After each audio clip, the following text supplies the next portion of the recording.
Olá, pessoal! Dando continuidade a esta primeira parte do curso de Programação Web, chamada de Fundamentos de Programação Web, eu gostaria, nesse módulo, de discutir com vocês um pouco de conceitos fundamentais de redes de computadores para um desenvolvedor web. Vamos começando falando de protocolos, mais especificamente do protocolo HTTP e HTTPS. Para quem já estudou redes de computadores ou ainda vai estudar a disciplina de redes de computadores, vocês vão perceber que uma das abstrações mais utilizadas em redes de computadores é o conceito de protocolo. Basicamente, um protocolo é um conjunto de regras que devem ser seguidos por duas máquinas que estão conectadas em rede para que elas possam mandar mensagem de uma para a outra. Então, dessa forma, discutir desenvolvimento web, que naturalmente exige que os desenvolvedores trabalhem de forma distribuída, é impossível discutir programação web sem discutir conceitos associados a redes de computadores e seus respectivos protocolos. Então, dessa forma, os protocolos são muito importantes para os desenvolvedores web, porque permite definir essas regras de comunicação entre as máquinas que fazem parte de uma rede. Existem diversos protocolos para comunicação em redes de computadores, sendo que o mais famoso deles é o protocolo HTTP e é o protocolo mais usado por desenvolvedores web. Mas nós temos outros protocolos, como POP, SMTP, SNMP, IMAP, FTP, UDP e diversos outros protocolos que, quando vocês estudam redes de computadores, se tornam imprescindíveis para o aprendizado de computação distribuída e de redes de computadores. Mas para nós que somos desenvolvedores web, os protocolos mais importantes da pilha de protocolos TCP/IP ou do modelo de referência ISO-OSI são os protocolos HTTP e a sua versão segura, que é chamado de HTTPS. E ele foi projetado para transportar linguagens como, por exemplo, HTML. Basicamente, como que funciona? A partir do momento que você usa o protocolo HTTP, você tem no mínimo duas peças, digamos assim, que estão interagindo. Uma é chamado cliente e o outro é chamado servidor. O cliente, que é representado por um navegador web, faz uma requisição a um recurso hospedado em um servidor em um software chamado como servidor web. É o que nós chamamos de arquitetura cliente-servidor. Eu tenho um cliente que faz uma requisição para um recurso localizado no servidor, o servidor, como resposta, devolve esse recurso para ser renderizado no meu cliente. Toda essa comunicação na web, via www, é feito sobre o protocolo HTTP ou sobre sua versão mais segura, que é chamado HTTPS. É o que nós conhecemos como o cadeado que fica presente na barra de endereço do seu navegador web, informando que toda a comunicação entre um cliente e servidor, caso seja usado com esse cadeado, com HTTPS, ela é criptografada. Ou seja, você não consegue, você pode até interceptar a comunicação entre o cliente e o servidor, mas aquele conteúdo ali, ele vai ser criptografado. Se você não usa HTTPS, existem várias ferramentas usadas por desenvolvedores bem intencionados e outros não tão bem intencionados assim, que ficam bisbilhotando tráfego entre o cliente e o servidor, verificando as informações que estão sendo trafegadas. Se elas não são criptografadas, as pessoas com o uso desses softwares conseguem rapidamente hackear, diremos assim, visualizar exatamente a informação que está sendo trafegada. Dessa forma, o HTTPS é a versão segura do protocolo HTTP. Quando trabalhamos com HTTP ou com outros protocolos, além da mensagem que trafega entre uma máquina de origem e uma máquina de destino, algumas informações adicionais além da mensagem são enviadas como parte do protocolo. E essas informações ficam armazenadas no que a gente chama de cabeçalhos. No caso do protocolo HTTP, cabeçalhos HTTP. HTTP headers seria o termo em inglês. Então, o que é um cabeçalho HTTP? São pedaços de informações que trafegam entre os clientes e as máquinas servidores presentes na minha rede de computador. O que o protocolo HTTP e seus cabeçalhos fornecem? Em particular, os cabeçalhos fornecem informações adicionais acerca do protocolo e acerca das mensagens que estão trafegando entre essas duas entidades, cliente e servidor. Se você for um desenvolvedor web, em especial um desenvolvedor web back-end, entender de protocolo HTTP e dos seus cabeçalhos é muito importante, porque muitas das características que você vai poder fazer em nível de programação back-end só serão possíveis a partir do momento que você entende exatamente os cabeçalhos HTTP. Não se preocupe ainda, como eu já disse, essa aqui não é uma disciplina de redes de computadores, mas quando nós formos discutir um pouco sobre back-end development, eu vou também fazer uma gravação para vocês com mais detalhes sobre todos os cabeçalhos disponíveis para o protocolo HTTP e quais desses cabeçalhos são úteis, por exemplo, para um desenvolvedor web, seja ele front-end ou back-end. Então, o protocolo HTTP ele é usado para fazer comunicação cliente-servidor sobre a www, na World Wide Web, em um navegador web. E esse protocolo possui cabeçalhos com informações adicionais que podem ser utilizados pelos desenvolvedores ou até por hackers. E além dos cabeçalhos e do próprio protocolo, nós temos o conceito de verbos em HTTP, que também são chamados de métodos. São 9 verbos, mas os mais usados são o get, o post, put e delete. Inclusive, se vocês já estiverem trabalhando com essa nova tendência de desacoplar aplicações utilizando RESTful ou Web Services, vocês vão perceber que todo o estilo arquitetural de desenvolvimento de aplicativos com RESTful são baseados em cima desses verbos HTTP. Hoje em dia, já é muito mais popular a versão 2 do HTTP, embora nós tenhamos ainda muitas aplicações que rodam sobre HTTP versão 1. O grande avanço do HTTP 2 para o HTTP 1, por exemplo, HTTP 1.1, é a multiplexação. No HTTP 1.x, diremos assim, se você fizesse uma requisição para o servidor e precisasse, por exemplo, de 4 ou 5 arquivos diferentes nessa requisição, você teria que fazer várias requisições. Uma requisição para obter cada um desses recursos de um servidor. No meu caso aqui, eu tenho um arquivo do jQuery, um arquivo CSS e uma imagem.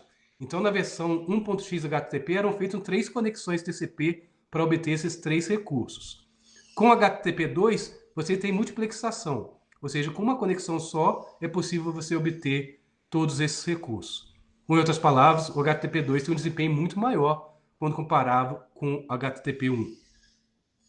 Inclusive, existe já discussões para a versão HTTP 3, ou seja, a versão 3 do protocolo HTTP, que vai ser, em algum dia, se tornar o padrão para transferência de hipertexto na web.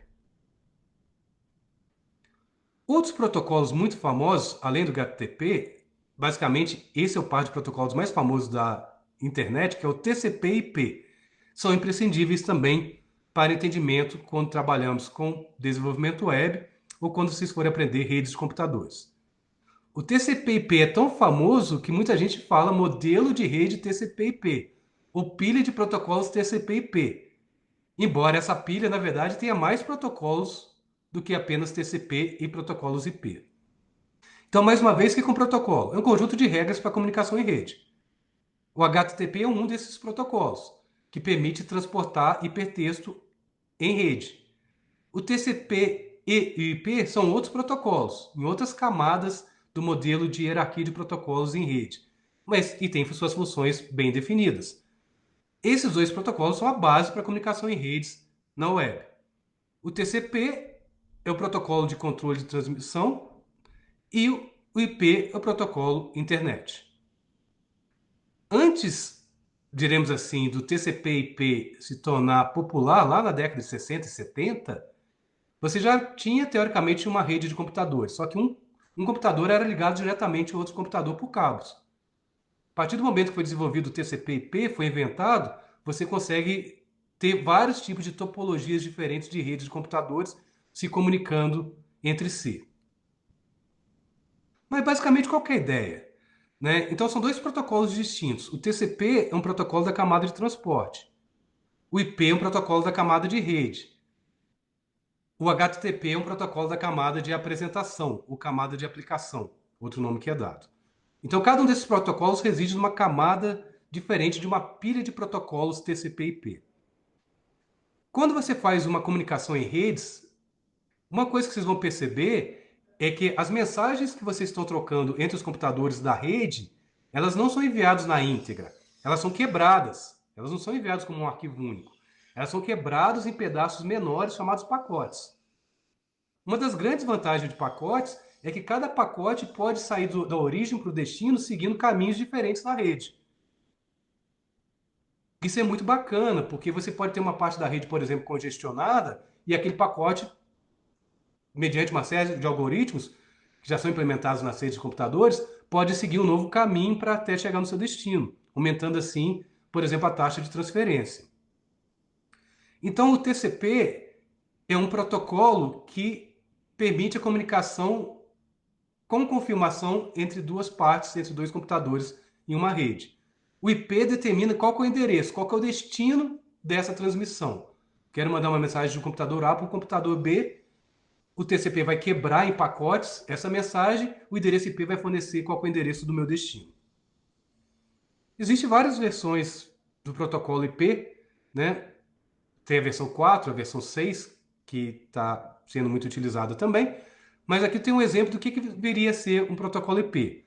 Basicamente é uma série de números, aqui o IP é versão 4, né? É uma série de números que identifica unicamente uma máquina dentro da sua rede.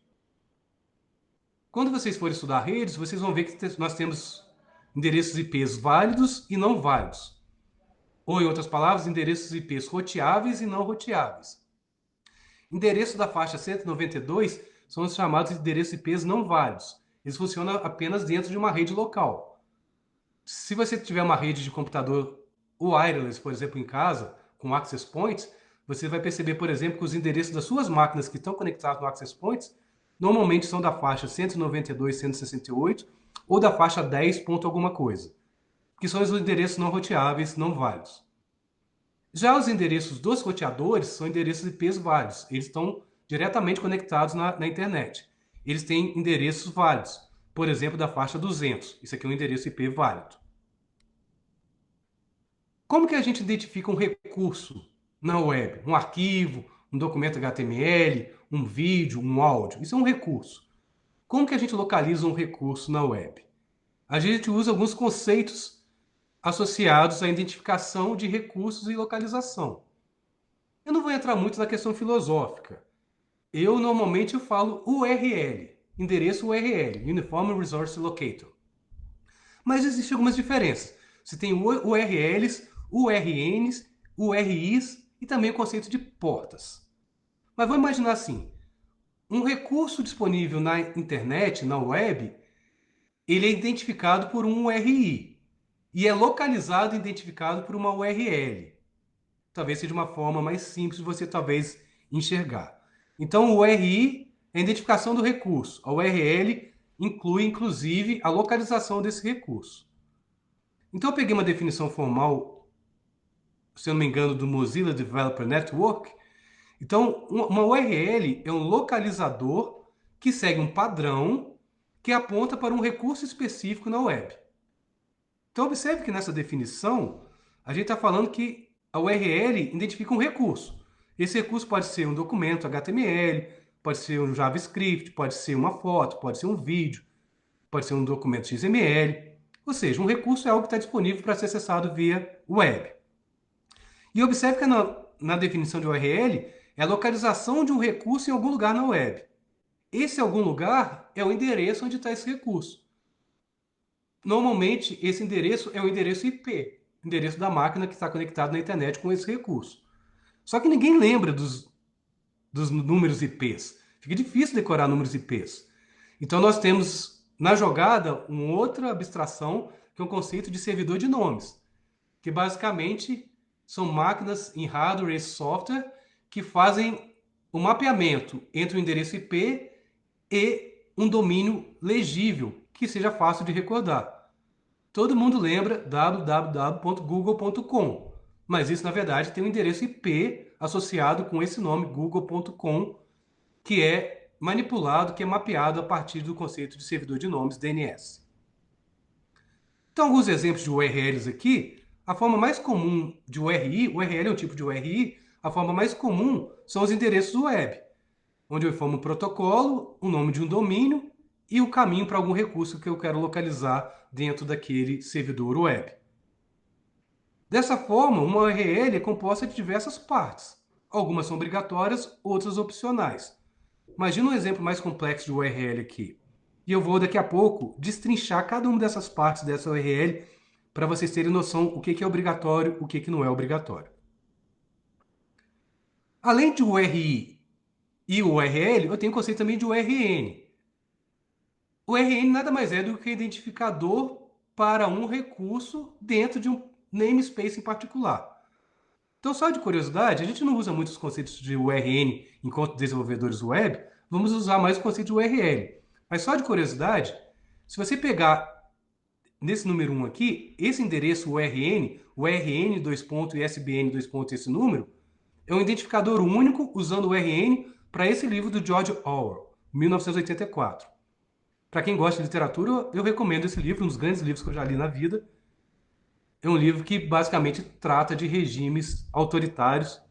É um livro muito famoso do mesmo autor que escreveu A Revolução dos Bichos, Animal Farm, que é um outro livro muito famoso. Um outro exemplo aqui, essa outra URN aqui, URN, dois pontos, IETF, dois pontos, RFC, dois pontos, 7230, é a especificação desse consórcio da engenharia que define o protocolo HTTP versão 1.1. Então existe um documento que é a especificação do protocolo, o padrão, ele é definido por essa especificação 7230 do IETF e pode ser identificado por essa URN. Mas vamos voltar para URLs, que URLs é o que nós precisamos mais para desenvolvimento web, né? Então, eu peguei uma URL de exemplo aqui, como ela é maior, mais complexa, vou conseguir destrinchá-la para vocês. Então, na primeira parte da URL, existe o protocolo, HTTP ou HTTPS, caso você esteja usando o navegador web. Hoje é tão comum usar isso, que normalmente você vai no navegador e você já coloca lá direto, www alguma coisa. Mas, na verdade, o que está sendo inserido inicialmente para você é a versão do protocolo. Qual protocolo está sendo usado, no caso HTTP. Essa segunda parte da URL é o seu nome do seu domínio. Poderia ser o seu endereço IP, mas lembrando, ninguém decora endereço IP. Então, normalmente, você registra o seu endereço IP com o servidor de nomes para ganhar um nome legível para aquela sua aplicação web ou para aquele seu website. No caso aqui, o domínio é example.com. Então, o nome de domínio é uma autoridade que governa o namespace onde vai estar disponível a sua aplicação web. Indica qual que é o servidor web que está hospedando aquele recurso que você quer analisar. Mais uma vez, você pode usar direto o endereço IP, embora na prática quase ninguém use por ninguém decorar números de endereço IP associados com determinado domínio. Depois dos dois pontos, eu tenho aqui o número 80. Isso aqui é opcional. Por quê? O protocolo HTTP funciona por padrão na porta 80. Uma vez que você identifica qual que é o servidor web, qual que é a máquina, o endereço IP de uma máquina, essa máquina hospeda vários recursos. E uma das formas de você disponibilizar esses recursos é através do conceito de portas. A sua máquina pode ter várias portas abertas e você pode configurar determinada aplicação para escutar determinada porta. Por padrão, os servidores web escutam na porta 80. Então, se você quiser usar o padrão, basta você usar a porta 80. E se é padrão, eu nem preciso colocar explicitamente 2.80. Se eu colocar www.example.com, automaticamente vai ser redirecionado para a porta 80. Mas, conforme eu disse, se você instalar um servidor web na sua máquina, você pode configurar ele para escutar em qualquer porta. Eu posso colocar, por exemplo, é muito comum servidores de aplicação escutarem na porta 8080. Aí, nesse caso, como não é padrão, quando eu for acessar um recurso nesse meu servidor de aplicação, eu tenho que colocar o nome do domínio, dois pontos, porta 8080. Mas se estiver usando padrão, não precisa. Então, depois que eu defini o protocolo, o domínio, a porta, eu tenho a parte que indica o caminho. O que é o caminho? É o caminho dentro do meu servidor onde está hospedado aquele recurso que eu quero buscar. Seja um arquivo de imagem, seja uma página HTML, seja um arquivo JavaScript, ou seja, é o caminho dentro do meu servidor para aquele recurso. Se você for pensar, é o caminho dentro do sistema de arquivos do seu servidor onde aquele recurso está armazenado. Mas só cuidado, lembrando que eu estou falando desse caminho, não necessariamente é físico. Porque hoje em dia, com o advento de computação em nuvens, é muito comum você ter servidores virtuais web, servidores virtuais que hospedam seus servidores web. Então está tudo em memória, vamos pensar assim.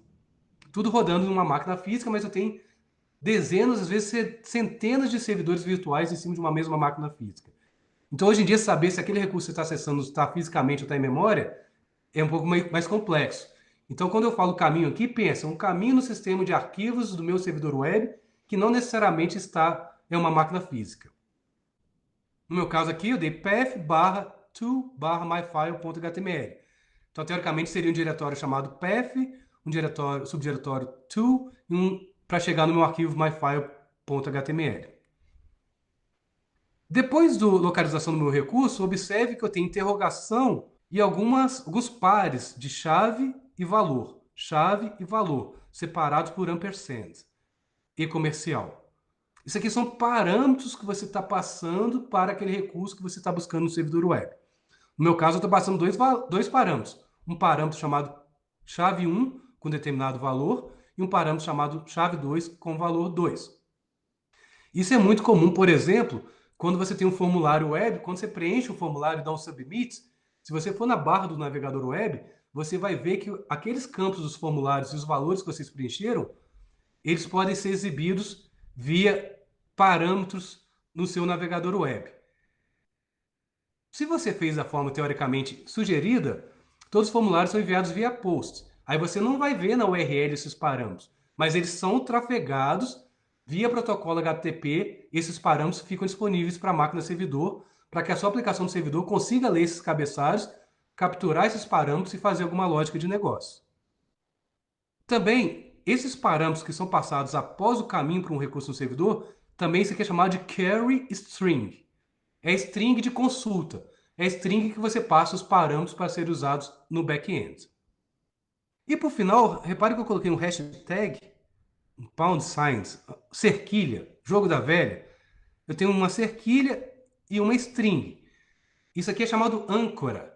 Basicamente a ideia, imagina que eu quero acessar uma página web. Essa página web ela é muito grande.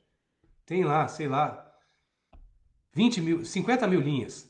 Mas às vezes eu não quero acessar no início da minha página, eu quero acessar um ponto específico da minha página, um conteúdo específico lá no quase no rodapé, ou na metade da minha página. Eu posso criar uma âncora e colocar um link para que quando eu carregar essa página, o meu cursor já seja feito um scroll no meu navegador web e o meu cursor seja posicionado naquele ponto específico do meu documento. Isso é muito comum também em navegação web. E é possível você colocar parte da sua URL sendo essa âncora. Eu falei que uma parte da sua URL é essa parte do nome do domínio e servidores de nome de domínio. Vamos falar um pouco mais sobre isso. Então, o que é o nome de domínio, né? Eu até trouxe aqui para vocês, para quem gosta de literatura, né? Tem uma frase famosa do Shakespeare, né? O que há em um nome? Se as rosas fossem chamadas por qualquer outro nome, ainda assim teriam o mesmo doce aroma. Ou seja, o que é um nome, né? O nome, no caso na web, é uma forma, o nome de domínio é uma forma mais fácil de você identificar a localização de um servidor web dentro da rede de computadores. Lembrando que esse servidor web ele pode estar, por exemplo, em outro país. Aquele recurso que você está acessando via navegador web pode estar disponibilizado, por exemplo, num servidor web lá no Japão. E isso é transparente, apenas indicamos qual que é o nome, qual que é o nome do domínio e qual que é o caminho, o path, para chegar naquele recurso. Então, basicamente, na prática, todo mundo registra o nome de domínio para ser o identificador daquele servidor web ou daquela máquina física disponível na sua rede de computadores. Então, todo mundo registra um domínio. E você tem uma hierarquia de servidores de domínio que faz com que a internet funcione.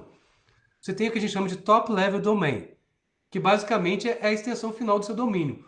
.com, .com.br, .edu, ou seja, são esses endereços que terminam como .com, .org, .edu, que nós estamos acostumados em qualquer endereço web. Isso é chamado de domínio top level, no nível superior. Hoje em dia, no começo da internet, você não conseguia registrar qualquer domínio top level. Você tinha poucos disponíveis. Hoje em dia é mais liberado, pode consultar, existem alguns sites dedicados para você verificar se um determinado domínio já está disponível ou se alguém já comprou e registrou. Mas você tem coisas do tipo, eu posso registrar coisas do tipo .tech, .io, .soccer, .space, ou seja, existem diversos domínios, .me, diversos domínios que vocês podem registrar. No caso das universidades, são os domínios .edu, no caso no Brasil, .edu.br. Se é alguma empresa comercial, normalmente você tem o .com, o .com.br. Então, o segredo por trás desses nomes legíveis para navegarmos na web vem a partir desses servidores de DNS. Que o conceito é muito simples. O que o DNS faz? Ele mapeia o endereço IP para o nome legível de domínio. Mas eu estou para dizer para vocês que o servidor DNS é um dos conceitos mais simples de redes de computadores, mas cuja implementação demora um tempo para você entender a fundo exatamente tudo que está acontecendo por causa dessa questão de hierarquia. Se alguém já teve a possibilidade de configurar um servidor DNS no servidor de redes, por exemplo, Bind no Linux, vai entender o que eu estou falando.